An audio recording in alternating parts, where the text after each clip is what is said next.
Start your day with It's the Business. Here's Phil Dobbie. Well, there is certainly hope in the air, isn't there, that we are on our way out of this wretched pandemic. On Monday, we're going to hear from the Prime Minister with his timetable of the way out. But most of the papers today seem to already know what he's going to say. We'll look at what they are saying and ask, how are small businesses coping? Well, some are doing okay, others not so much. But we do know the business landscape will never be the same again. Because what COVID has done is just accelerate what was going to happen maybe 4 or 5 years down the line. And we've got there sooner. So the businesses that were already thinking that way are the ones that are going to come out in a better and more fit state. But what about government support schemes? Are they fit for purpose, or has it all been a bit haphazard? Liz Barclay, broadcaster, who is now part of Back in Business, getting small business back on their feet.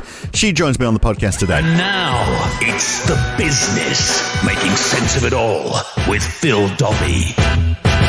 So is this the roadmap out of the lockdown? The Daily Mail is reporting this morning reopening of self-catering and larger hotels at Easter. Restaurants and pubs open with more than 2 households indoors from May. The rule of 6 indoors from June, and UK tourism and leisure broadly back to normal by July. UK tourism, nothing about travelling overseas. That's the leisure blueprint revealed on the front page of the Daily Mail. The Times is saying mass testing blitz as PM plans easing of lockdown. 400,000 rapid lateral flow tests are going to be sent to homes and workplaces every day, with a campaign provisionally called Are You Ready? Get Testing, Go. Sounds a bit reminiscent of Inspector Gadget, doesn't it? Why not just go test it? And that's a bit catchier. They do like their slogans, don't they? As if we're all stupid. I think they think we're all stupid. So the testing program will be part of the roadmap that the Prime Minister is going to talk about on Monday. That is according to today's front page of the Times. Let us visit our loved ones. It's the front page of the Mirror. The shock toll of lockdowns on OAPs in Britain's care homes as families beg to be allowed to help them. So presumably Boris is going to include that in his schedule on Monday as well. The Daily Telegraph says the lockdown is to continue until cases drop below 1,000 a day. Right now, we're down to 10,625. That was yesterday's number, so still a way to go. Also on the front page of the telly, the BBC has called amnesty on TV licences for the over 75s.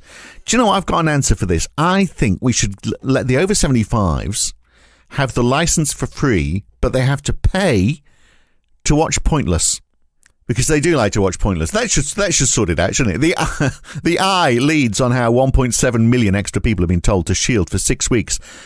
But on the good news front, every adult should receive both jabs by August. They're saying, let's hope it works. Same story in The Guardian, nearly 2 million more to shield after new COVID research, which takes into account factors like obesity, mental health and homelessness. Well, you know what? If homelessness is a problem, let's just get rid of homelessness. I was going to say get rid of homeless people. That doesn't sound right, does it? Make them not homeless anymore. And obesity is adding 1.7 million to the number of people. If obesity is the risk, I mean, isn't about a third of the population obese? That's something else we need to sort out. Look, the Financial Times, surging commodity prices deliver cash bonanza for mining investors. BHP, Rio and Glencore promise big payouts. This is all part of this reflation trade, because investors assume we're all getting back to work and we're going to dip into our pockets and spend, which means we're going to consume stuff, which means miners are one of those sectors that are going to bounce back. Airlines as well, similarly, even though, no sign of us taking overseas holidays in a hurry. Also a story in the FT about how employers are introducing no jab, no contracts policies.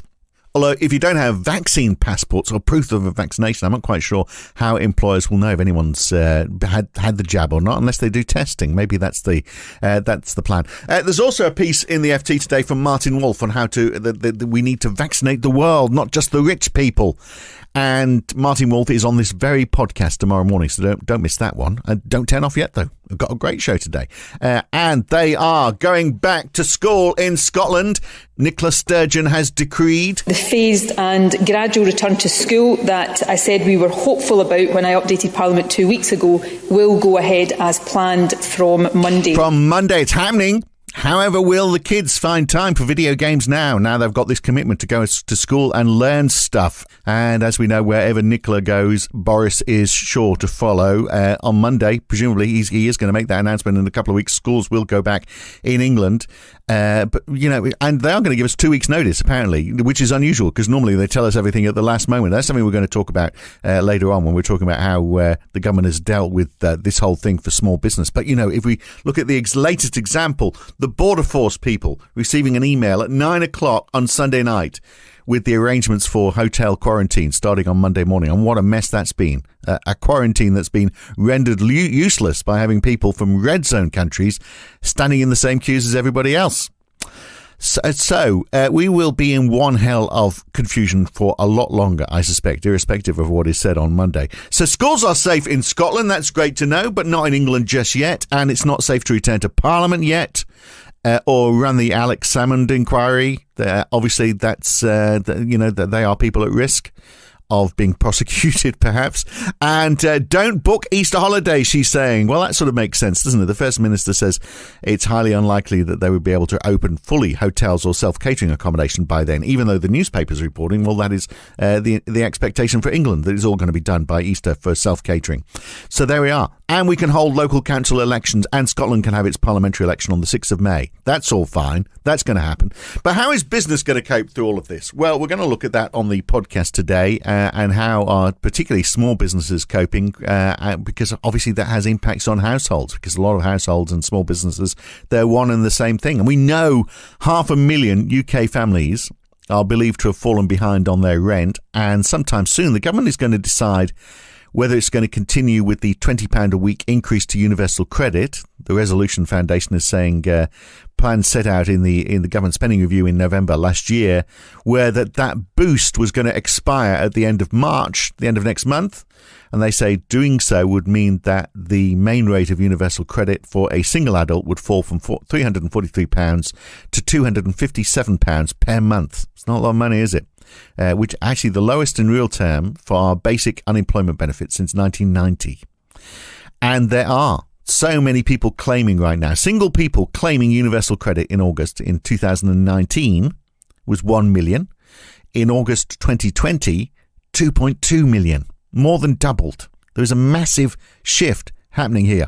And whilst Joe Biden is trying to put money into people's bank accounts as grants, helicopter drops to get the economy going, well, we're doing that for furloughed workers, but everyone else, if you need money, you need to get a loan. Here's Rishi. We've launched a series of loan schemes, from bounce back loans to coronavirus business interruption loans, C-bills, and so far we've given out 1.4 million loans worth 68 billion to help businesses hold on to their employees.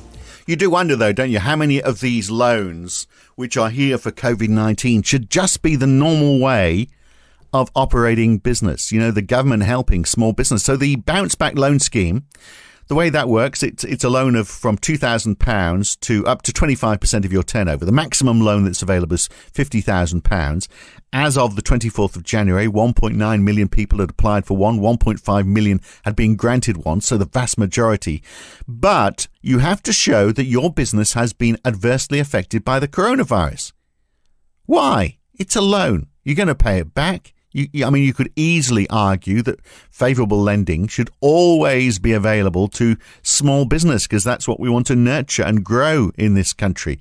And they have great difficulty, very often, getting loans from banks. This is an exception because it's backed by the government. So why don't they do that for all small business loans so that they prosper and have them run a bit like student loans? You pay them back when you can afford to. And in fact, that is what Rishi Sunak has sort of announced in this last week, because they've extended the loan payback period from 6 years to 10 years.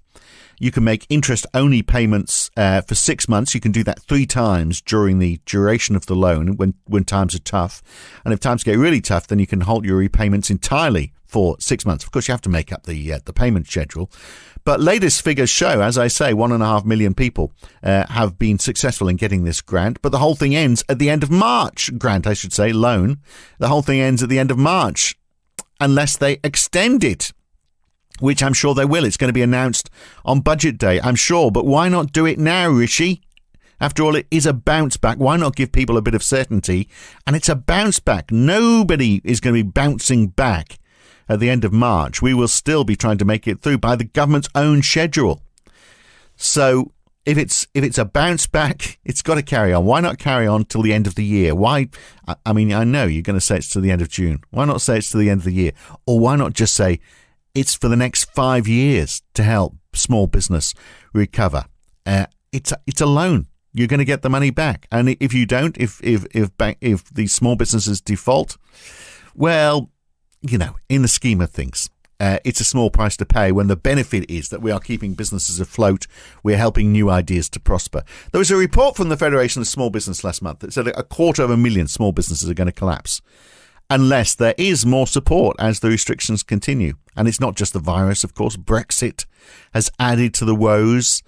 And yet there is this hope of this massive increase in savings that people are now ready to spend. It's like the coiled spring. The Bank of England governor described it last week. And you'd assume as well that there are bright ideas out there that would attract investors because, you know, money is finding it hard to go anywhere that's going to deliver yield. We were discussing this yesterday. So in many ways, if you make it through and you've got a good idea, this could actually be the best time to be in business, because if you've got a bright idea that can fire people's imagination, then there could be money available. For other businesses, retail and hospitality, for example, well, you know, that's not going to be the case. It really is going to be a case of making it through, isn't it? But there are government schemes available, as we've been talking about, and you know, generally, how are businesses, small businesses, navigating this crisis? Well, Liz Barclay is the CEO of Back in Business.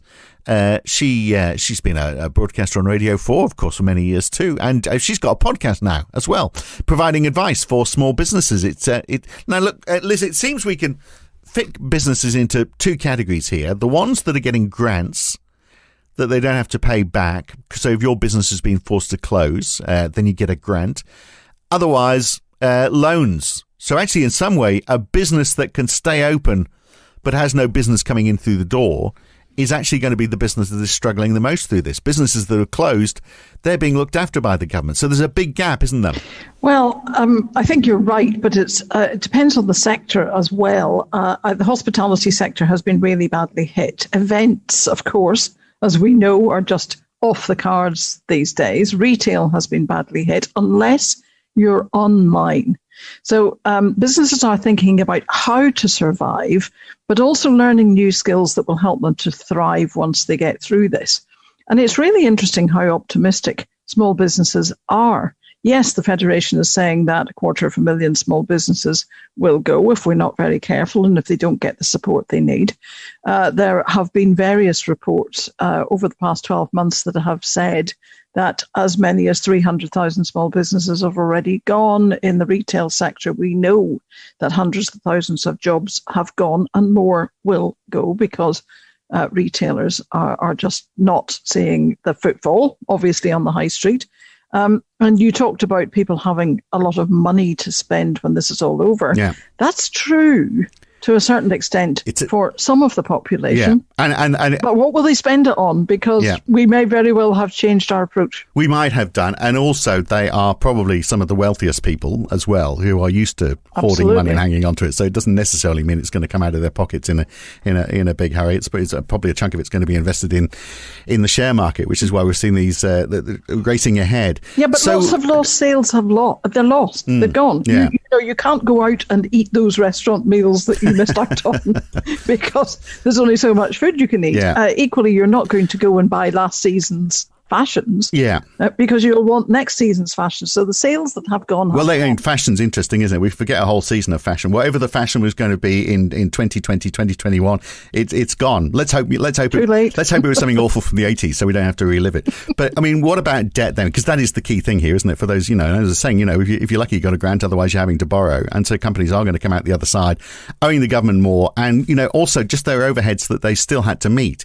And I should imagine a lot of these companies are not used to taking out a loan and might be resistant to doing it because they're thinking, well, do we keep this business going and be in debt for a long time, or do we just shut up shop, or do we downsize? Do we lay off staff and do something different? And again, it depends on the business. It depends on the sector you're in as to what we're hearing. We're hearing from a lot of people who are saying, we took out the loan, but we're keeping it. We're sitting on it. We haven't spent it. If we then need to invest coming out of this, we have something to work with. Others are saying we've simply had to take the loan and we've had to spend it just to survive. We don't know how we're going to survive beyond this. So those are the loans that won't get paid back. And there are others that simply probably were never going to be able to pay those loans back. But of course, the loans start getting paid back at a particular point in time. There will be breaks in that. You will be able to put off paying for 6 months here and there. You will have up to 10 years now, I think it is, in order to pay back bounce back loans, for instance. But will all of that actually really see some of these small businesses through? And the answer is definitely not. The problem is that behind the shuttered high streets, we don't really know what's going on, and we won't really know until we come out the other end. And of course, the government has been criticised for lending money to businesses that weren't viable in the first place. They were zombie businesses, so they've been kept alive, in effect, by those loans when they quite possibly would have gone to the wall anyway. So the question really is, how many of the businesses will survive, and how much money will there then be to invest in whatever the future looks like? Yeah. Because the economic structure of the country is not going to be the same as it was going in. But that is quite encouraging if what you're saying is true. And of course it is. That's why we get you on, Liz, because you speak the truth. But I speak to businesses. I speak to businesses. That's what they're telling me. So it always amazes me how optimistic many of these small businesses are. Well, it's encouraging, isn't it, if they are holding on to the money, not just to get them through, but actually to say, well, what are you going to do on the other side? For sure. And as you say, it depends on the sector. But the businesses that are going to do well are going to be the ones that are inventive, because we know we're not going to come out the other side exactly the same. But they're also the ones that are digital. They're the ones that have really been able to be agile, the ones that have had the investment in place in the first place, so that they've been investing in the run up to this. They've been investing in skills. They've been thinking about what the future is going to look like. Because what COVID has done is just accelerate what was going to happen maybe 4 or 5 years down the line. And we've got there sooner. So the businesses that were already thinking that way are the ones that are going to come out in a more fit state. And they're the ones that are then going to be able to hire and invest. And they're going to be looking for the skills that bothers me. Skills bothers me. I'm really hopeful they can find the skills they need when they need it in order to start to grow their business. Well, it is a big learning curve, isn't it, if you're moving from bricks and mortar to online, and also you've got hefty competition as well. You know, if you're taking on Amazon, you know, in the high street, you're taking on if we're talking retail, you're taking on the stores in your town. I mean, if you're taking on Amazon, that's an almighty warrior that you've got to try and knock down to size. Most people aren't going to succeed in that unless we get most people, unless the government acts on these big players to try and level the playing field a little bit. But that's going to take time. And we do need help there. We need help on the skills front. We need help on that investment into the digital processes. I mean, I just think about one of the small businesses we've been talking to, and she simply said, it is not easy to go online. I had to. I've done it. But actually, my biggest problem is I haven't got room in my bricks and mortar to store the level of stuff that I need to store in order to be able to provide the goods to my customers quickly enough, because they can get it from Amazon much quicker. And are they making the same margins? So we know that the supermarkets, for example, have been saying, well, we've made record revenue, but we've made a smaller margin because the cost of delivery is so much greater. So these small businesses won't be making as much money if they're operating online. No, absolutely not. Actually, again, thinking about that same small business, what she said to me, you know, if it takes the customer 2 or 3 minutes to transact with me, but I have to then package up, and I have to pack it, and I have to take it to the post office. And it takes me about 50 minutes to make a transaction. And that's a lot longer than it would have taken in a bricks and mortar situation. So, I mean, it's going to be a very sad world if everything goes online and we do see the high street die. And I wonder whether there's opportunities on the high street as we see some businesses, for every business that closes, there's an opportunity. There's a bit of real estate there that someone can take over. So in my town, for example, I've seen, several, I'm in Surrey. Everyone works a bit and drinks coffee most of the time. That's their lifestyle, drinking cappuccino. And we've seen less places to buy cappuccino in my town as the months have gone on. But I can't help feeling there's an opportunity there. For example, if you're operating in another town, then expand. Use your money to expand and maybe start a chain. I mean, there is an opportunity because the real estate's there, the market is there. People are going to be mad to get out. So the opposite almost of online. There's got to be some scope in bricks and mortar still, hasn't there? Yes, but I think it's where you put that bricks and mortar, because I think a lot of people will be working at least some of the time from home in future. I think that the day when we went into the office 9 to 5 and commuted for 2 hours each way every day have gone.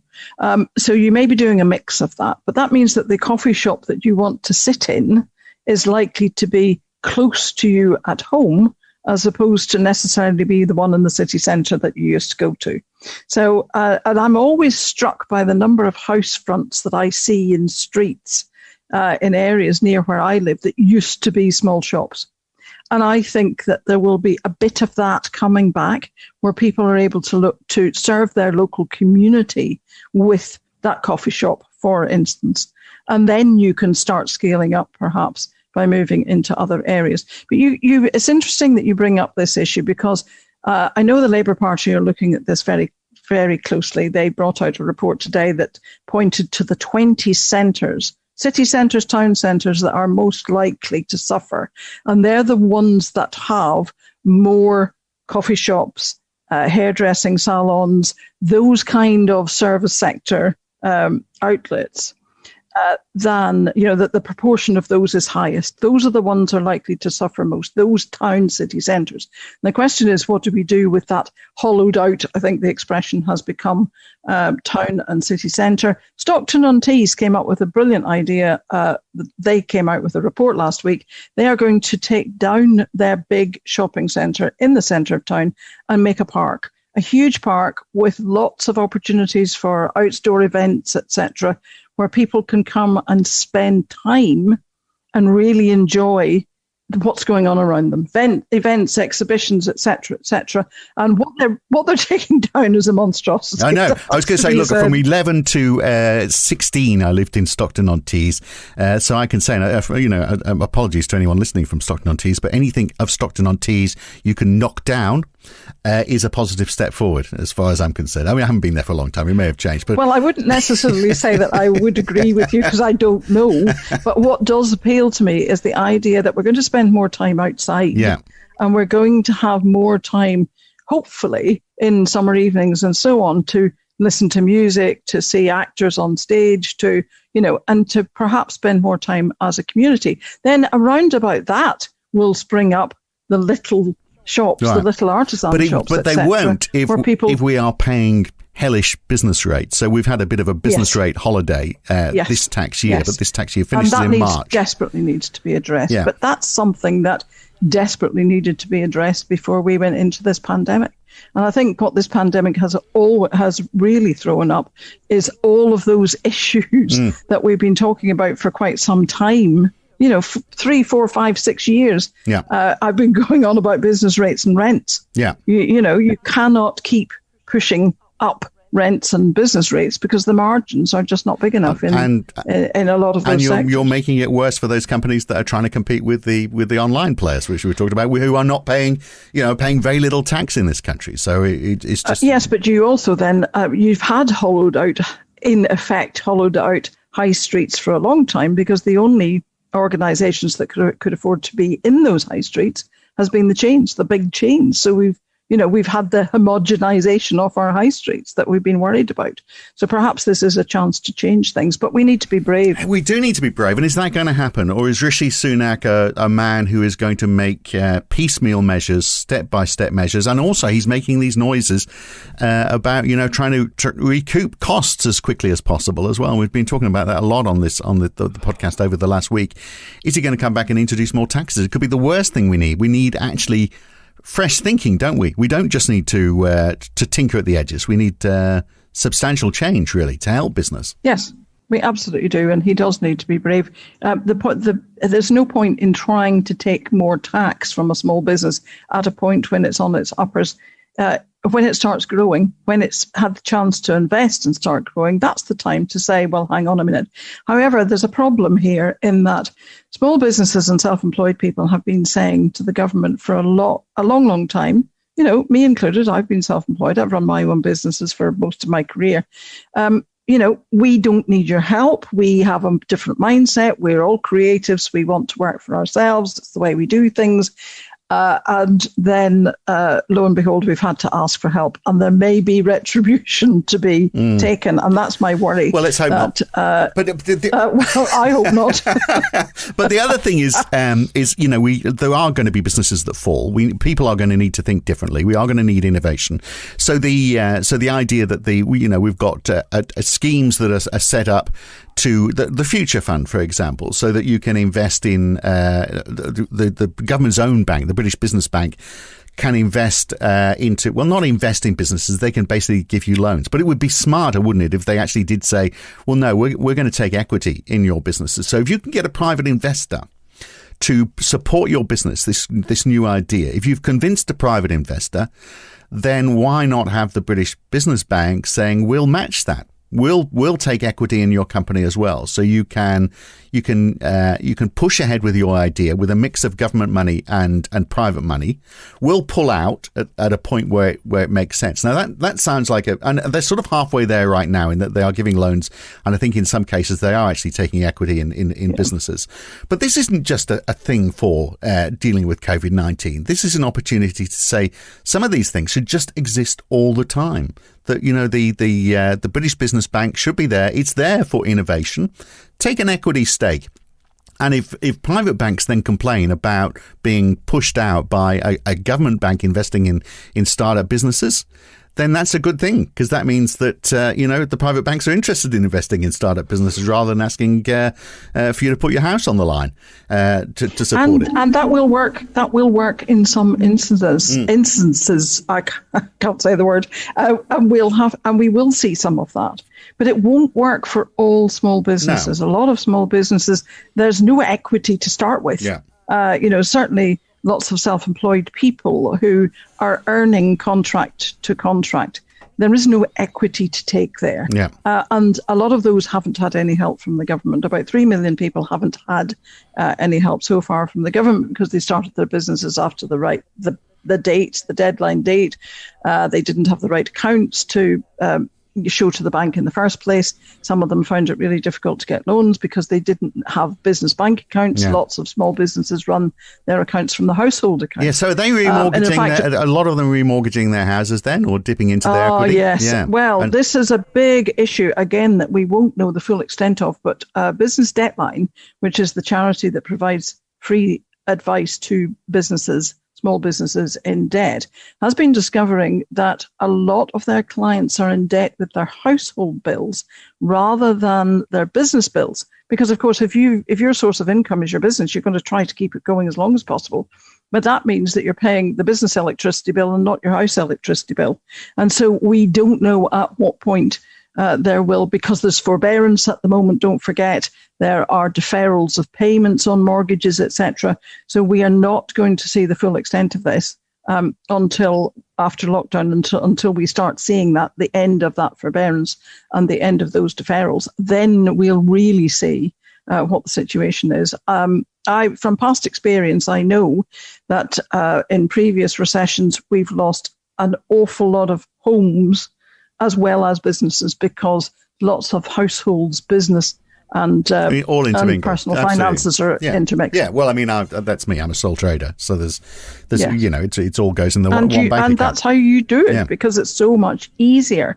And sometimes, just to come back to your equity point, so it doesn't always work for a business to have that investor and that for that equity in their business, because eventually they do get shoved out. I've seen it happen so many times, and lots of businesses are quite reticent to do that. Yeah. But if it's but if you've got the British Business Bank, they're going to take an arm's length approach to all of this. So, and if they are as long as that is the case. But then, of course, if you then trip up further down the line, what is the bottom line there? But the question is going to pick up, and we have to leave it there now because we've talked long enough. But I guess the question out of all of this is, what will Rishi Sunak do? Because there needs to be a bigger discussion, doesn't there, about how we deal with small business, and then also how we drive innovation. And I think that's key, because things are changing. We have to innovate our way through it.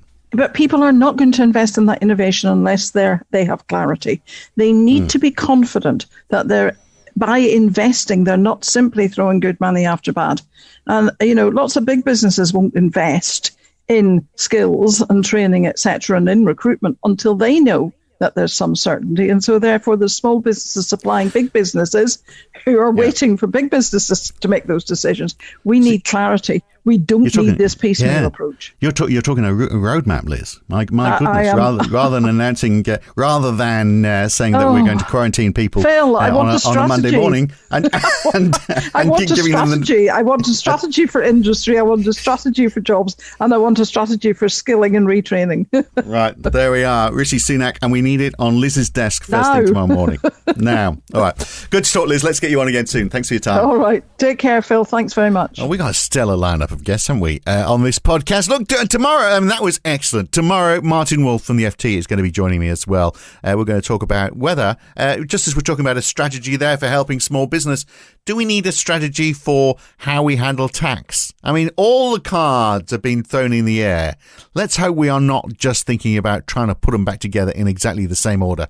This is an opportunity, isn't it, that we face right now for us to rethink about how we look at things. Join me tomorrow. Thanks for listening today. It's been a good one. Hope to see you in the morning. It's the Business with Phil Dobbie. Listen online at itsthebusiness or wherever good podcasts